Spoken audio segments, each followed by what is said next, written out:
Hi everyone, I'm Catherine, the artist behind Bigelow Fine Arts. I'm continuing my journey through the Enchanted Forest on this lovely spring day following the map and directions. I see many wonderful sights and an owl peeking down at me as I follow the meandering trail through the forest. Come join me on my journey through the Enchanted Forest to discover the mystery that awaits in the castle at the center. Welcome to the last coloring session of the Hidden Owl beginner lesson. I hope you followed along and are completing your page today.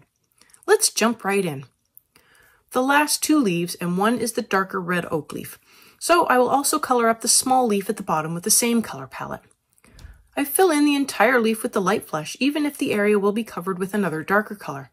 This helps fill in the paper and cover the white of it. This way, if I don't get perfect coverage on the next layer, only the light flesh shows through and not the white of the paper. Have you subscribed yet? It helps keep you informed of when I post new videos as well as join in on the color-alongs. I have palettes and timestamps available for everyone in a Patreon post, so go check that out if you want the whole list of colors. For the shaping, I begin with Pompeian red, adding in the color to the bottom of each section of the leaf. I want the bottom dark and the color to gradually fade to the top. I stop the gradient just short of the top so the light flesh can take over for the lightest part of the gradient. I also darken up the center rib a little to add in some shaping to the center. The tiny leaf will get a simple gradient effect with the bottom darker than the top.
To get the bottom of each section even darker, I come in with alizarin crimson and build up the gradient with more layers at the bottom and fading the color out before I get to the top. I am stopping the gradient about 2/3 of the way up the section and allowing the other colors to take over for the gradient.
The gradient still isn't dark enough, so I come in with dark red and add in more layers to the bottom.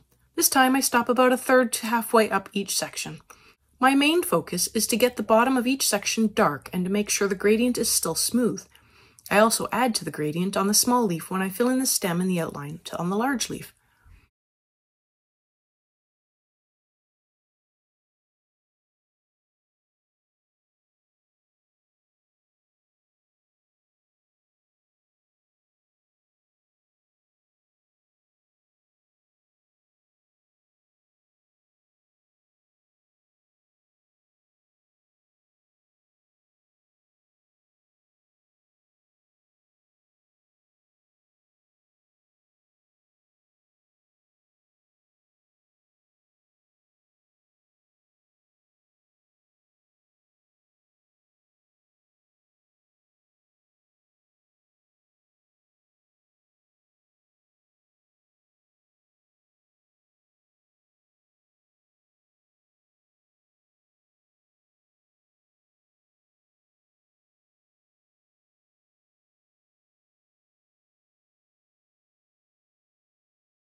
Time to up the contrast and darken the shadows, and for that I come in with sepia.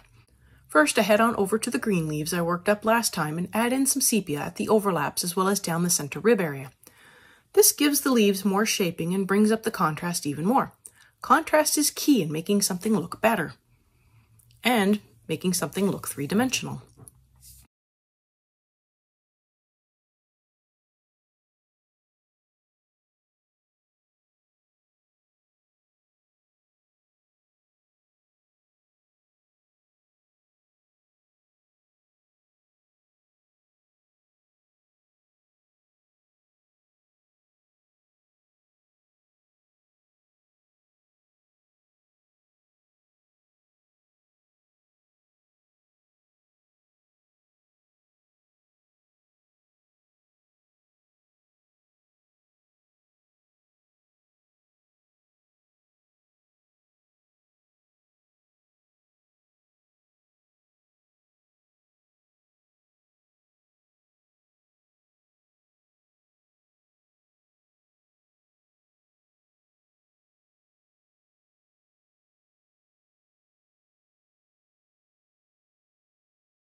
Back to the oak leaf, and I add in sepia to the base of each section to help make them darker and bring up the contrast for them.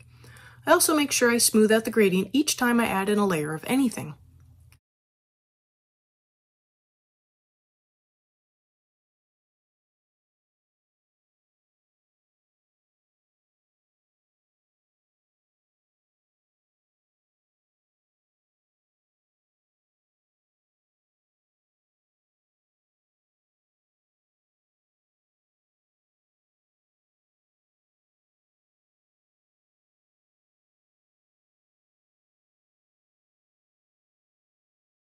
Time to blend everything together, and I come in with the light flush again, and with a little more pressure I add in a layer to cover the whole leaf, but I work it up section by section.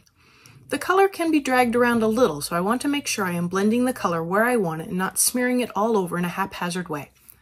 I work it in section by section. Have you enjoyed coloring along, or maybe just watching this page come together? I'd love it if you'd give me a like. It really helps me out. I post 3 times during the week, and subscribing is the best way to stay in the loop. I have blog posts on Patreon for everyone to see, with a short write-up, my palettes, and a list of the chapter breaks.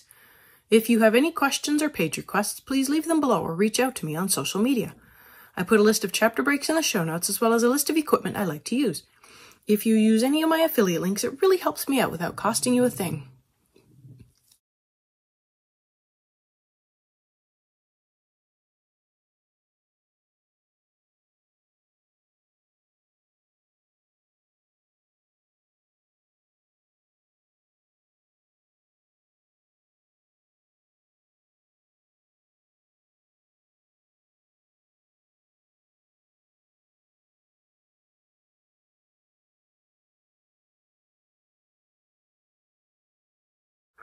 And finally, the owl. I come in with dark cadmium yellow, and I fill in the eyes and the outer part of the beak.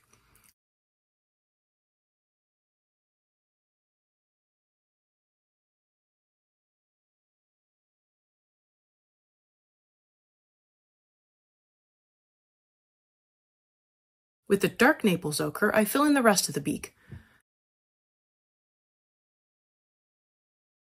To add in a shadow to the top of the eyes, I use the light cadmium red, just to the top though.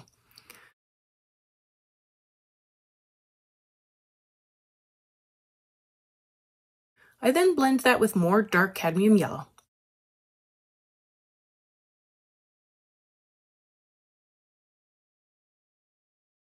And for the shadows everywhere, I come in with sepia and work up all the shadows where I think they will be. So under the head, where the leaves are casting a shadow, the top of the eyes, and near the tufts.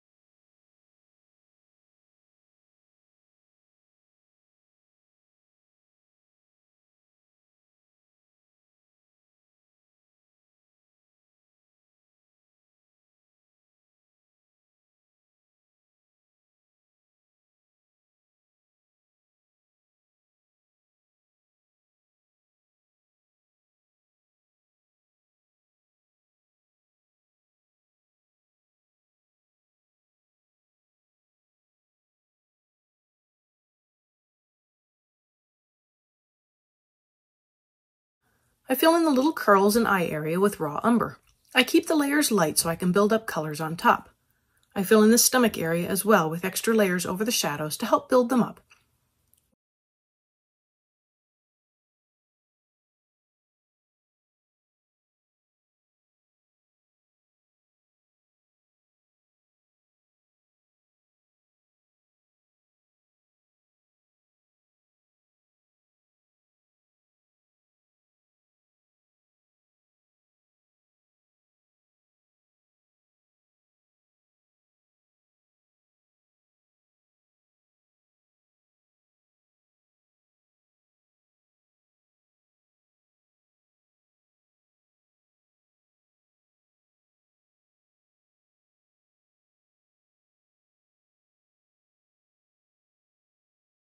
With the nougat, I will fill in the top of the head and follow that down and around to the bottom of the eyes.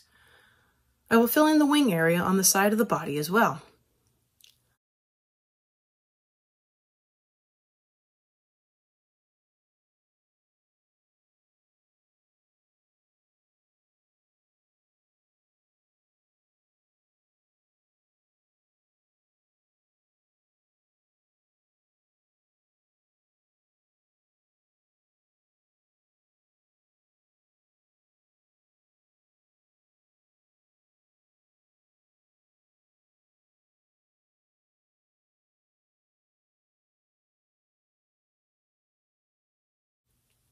I come in and darken areas with walnut brown, beginning with the head tufts and working my way down and around to the wing area. I add in extra layers to the spots where shadows are to keep them darker.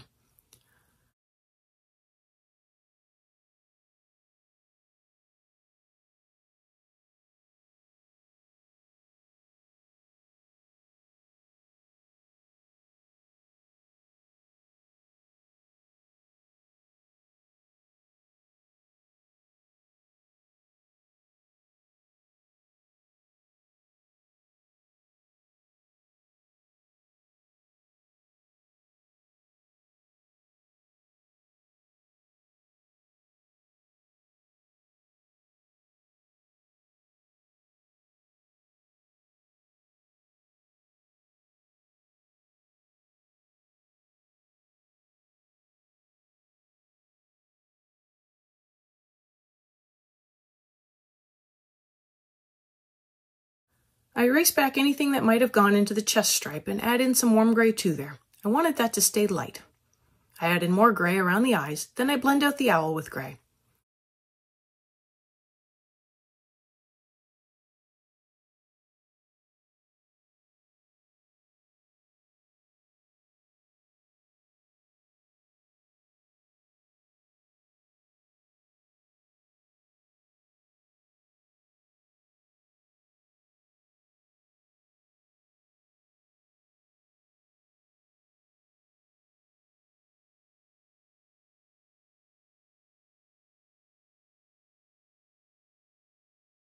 I bring back the walnut brown and touch up areas that I want darker, mostly the shadows, and there is my owl, peeking down at me as I follow the trail through the Enchanted Forest.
As I sit back and look at the whole page, I begin to touch up light spots, coming in with grass green and darkening up the center of the yellow leaves, adding in light ultramarine to some of the light spots on the background to darken them up a little more.